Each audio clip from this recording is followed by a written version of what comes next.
Siddaramaiah CM ಇರೋವರೆಗೂ ಏನಾದ್ರೂ ಮಾಡ್ಕೋಬೇಕು, ಮುಸ್ಲಿಂ ಸಮಾಜದವರು ಏನಾದ್ರೂ ಮಾಡಿಕೊಳ್ಳಲೇಬೇಕು, ಅವರ ನಂತರ ನಮಗೆ ಚೊಂಬೆ ಗತಿ ಅಂತ ಹೇಳಿ ಮಾಜಿ ಸಚಿವ ಇಕ್ಬಾಲ್ ಅನ್ಸಾರಿ ಮಾತಾಡಿದ್ದಾರೆ. ಕೊಪ್ಪಳದಲ್ಲಿ ಹೇಳಿಕೆಯನ್ನ ಕೊಟ್ಟಿದ್ದಾರೆ ಮಾಜಿ ಸಚಿವ ಇಕ್ಬಾಲ್ ಅನ್ಸಾರಿ. ಸ್ವಾತಂತ್ರ್ಯ ಹೋರಾಟಗಾರರ ಜಯಂತಿ ಕಾರ್ಯಕ್ರಮದಲ್ಲಿ ಈ ಹೇಳಿಕೆಯನ್ನ ಕೊಟ್ಟಿದ್ದಾರೆ. ಸಿದ್ದರಾಮಯ್ಯ ಬಳಿ ಸಮಾಜದವರು 6 ತಿಂಗಳಿಗೊಮ್ಮೆ ಹೋಗ್ಬೇಕಂತೆ. ಹಾಗಾದ್ರೆ ಬೇರೆ ಸಮಾಜದವರು ಏನ್ ಮಾಡಬೇಕು ಅನ್ನೋ ಪ್ರಶ್ನೆ ಅಲ್ಲಿದ್ದಂತ ಜನನೇ ಮಾಡ್ತಾ ಇದ್ರು. 100 ಕೋಟಿ ರೂಪಾಯಿ ತಂದು ಸಮಾಜಕ್ಕೆ ಯೋಜನೆಗಳನ್ನ ಕೊಡಬೇಕು. ನಾನು ಸಿದ್ದರಾಮಯ್ಯರನ್ನ ಮಾತ್ರ ನಾಯಕ ಅಂತ ಒಪ್ಕೊಂಡಿದ್ದೀನಿ. ಇವನ್ ರಾಹುಲ್ ಗಾಂಧಿ ಅವರನ್ನು ಮತ್ತು ಸೋನಿಯಾ ಗಾಂಧಿ ಅವರನ್ನು ಕೂಡ ನಾನು ನಾಯಕರನ್ನಾಗಿ ಒಪ್ಕೊಂಡಿಲ್ಲ ಅಂತ ಹೇಳಿ ಕೊಪ್ಪಳದಲ್ಲಿ ಮಾಜಿ ಸಚಿವ ಅನ್ಸಾರಿ ವಿವಾದಾತ್ಮಕ ಸ್ಟೇಟ್ಮೆಂಟ್ ಕೊಟ್ಟಿದ್ದಾರೆ. ಪ್ರತಿ 6 ತಿಂಗಳಿಗೆ 100 ಕೋಟಿ ರೂಪಾಯಿ ತಗೊಂಬ ಮುಸಲ್ಮಾನರಿಗೆ ಯೋಜನೆ ಕೊಡು. 100 ಕೋಟಿ ರೂಪಾಯಿ ತಗೊಂಬ ಮುಸಲ್ಮಾನರಿಗೆ ಯೋಜನೆ ಕೊಡು.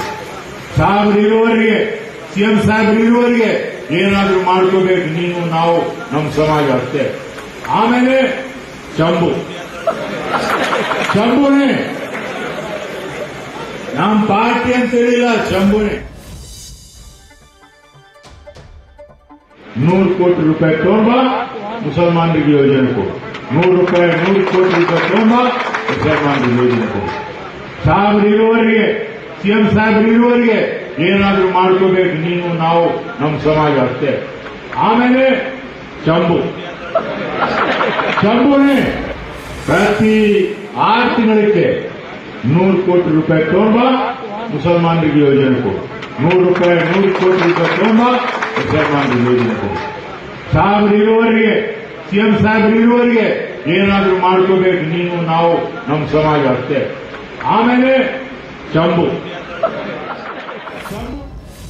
ಮತ್ತಷ್ಟು ಮಾಹಿತಿ ನಮ್ಮ ಕೊಪ್ಪಳ ಪ್ರತಿನಿಧಿ ರಾಜು ನೀಡ್ತಾ ಹೋಗ್ತಾರೆ. ರಾಜು, ಆಲ್ರೆಡಿ ವಿಪಕ್ಷದವರು ಅಲ್ಪಸಂಖ್ಯಾತರ ಓಲೈಕೆಗಿದ್ದಾರೆ, ಸಿದ್ದರಾಮಯ್ಯ ಅವರು ಮಾತ್ರ ಬೇರೆ ಸಮಾಜದವರ ಒಳಿತಿಗಾಗಿ ಇಲ್ಲ, ಸೇಫ್ಟಿಗೋಸ್ಕರ ಇಲ್ಲ ಅನ್ನುವಂತಹ ಸಾಲು ಆರೋಪಗಳನ್ನ ಮಾಡ್ತಿರುವಾಗ ಎಲೆಕ್ಷನ್ ಸಂದರ್ಭದಲ್ಲಿ ಅನ್ಸಾರಿಯವರ ಈ ಸ್ಟೇಟ್ಮೆಂಟ್ ಯಾವ ರೀತಿಯಾಗಿ ಪ್ರಭಾವ ಬೀರುತ್ತೆ? ಸಭಾ, ನಿಜಕ್ಕೂ ಮಾಜಿ ಸಚಿವ ಇಕ್ಬಾಲ್ ಅನ್ಸಾರಿ ಅವರು ಏನು ಸಿದ್ದರಾಮಯ್ಯ ಅವರ ಆಪ್ತರ ಬಳಗದಲ್ಲಿ, ಅಂದ್ರೆ ಅವರು ಆಪ್ತ ಶಿಷ್ಯರೆಂದು ಕೂಡ ನಾವು ಹೇಳ್ಬೋದು. ಯಾಕಂದ್ರೆ ಸಿದ್ದರಾಮಯ್ಯ ಅವರಿಗೆ ಮತ್ತು ಇಕ್ಬಾಲ್ ಅನ್ಸಾರಿ ಅವರಿಗೆ ಒಡನಾಟ ಹೆಚ್ಚಿರುವಂತದ್ದು. ಅದರಲ್ಲಿಯೂ ಅನ್ಸಾರಿ ಅವರು ಒಂದಲ್ಲ ಒಂದು ಈ ರೀತಿಯಾಗಿ ಹೇಳಿಕೆಗಳನ್ನು ಕೊಡ್ತಾ ಇರ್ತಾರೆ. ಈಗ ಸದ್ಯದ ಪರಿಸ್ಥಿತಿ ನೋಡಿದ್ರೆ ರಾಜ್ಯದಲ್ಲಿರುವಂತಹ ಏನು ಕಾಂಗ್ರೆಸ್ ಸರ್ಕಾರ ಇದೆ, ಅದು ಸಂಪೂರ್ಣವಾಗಿ ಮುಸ್ಲಿಮರ ಒಂದು ಸಮುದಾಯದ ಓಲೈಕೆಗೆ ಸರ್ಕಾರ, ಇದು ಮತ ಬ್ಯಾಂಕ್ ಸರ್ಕಾರ ಅಂತ ಹೇಳಿ ಹೇಳ್ತಾರೆ. ಅಂದ್ರೆ ಮುಸ್ಲಿಮರ ಮತ ಸೆಳೆಯುವುದಕ್ಕಾಗಿ ಒಂದಲ್ಲ ಒಂದು ರೀತಿಯಾಗಿ ಕಾಂಗ್ರೆಸ್ ಅವರು ಸರ್ಕಸ್ ಮಾಡ್ತಾ ಇರ್ತಾರೆ ಅಂತ ಅಂತಾರೆ. ಈ ಸಂದರ್ಭದಲ್ಲಿ ಏನು ಮಾಜಿ ಸಚಿವ ಇಕ್ಬಾಲ್ ಗಂಗಾವತಿಯಲ್ಲಿರುವಂತಹ ಮಾಜಿ ಸಚಿವ ಇಕ್ಬಾಲ್ ಅನ್ಸಾರಿ ಅವರು ಕೂಡ ಏನಂದ್ರೆ ಸಿದ್ದರಾಮಯ್ಯ ಅವರ ಪರವಾಗಿ ಮಾತನಾಡಿರುವಂತದ್ದು.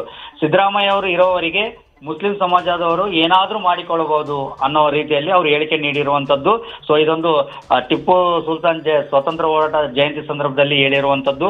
ಅಂದ್ರೆ ಅವರು ಈ ಒಂದು ಹೇಳಿಕೆಯಲ್ಲಿ ಸೂಕ್ಷ್ಮವಾಗಿ ಗಮನಿಸಿದ್ರೆ, ಅಂದ್ರೆ ಸಿದ್ದರಾಮಯ್ಯ ಅವರು ಮುಸ್ಲಿಮರ ಪರವಾಗಿದ್ದಾರೆ, ಮುಸ್ಲಿಮರ ಮೇಲೆ ಅವರಿಗೆ ಸಾಕಷ್ಟು ಗೌರವ ಇರೋದ್ರಿಂದ ಸಿದ್ದರಾಮಯ್ಯ ಇರೋವರೆಗೆ ನಾವು ಮುಸ್ಲಿಮರಿಗೆ ಇಲ್ಲಿ ಉಳಿಗಾಲ ಅಥವಾ ಅಭಿವೃದ್ಧಿ ಆಗುತ್ತೆ ಹೊರತು ಬೇರೆ ಯಾರು ಬಂದರೂ ಕೂಡ ಅಭಿವೃದ್ಧಿ ಆಗುದಿಲ್ಲ ಅನ್ನೋ ರೀತಿಯಲ್ಲಿ ಅವರು ಇಕ್ಬಾಲ್ ಅನ್ಸಾರಿ ಅವರು ಹೇಳಿಕೆ ನೀಡಿರುವಂತದ್ದು.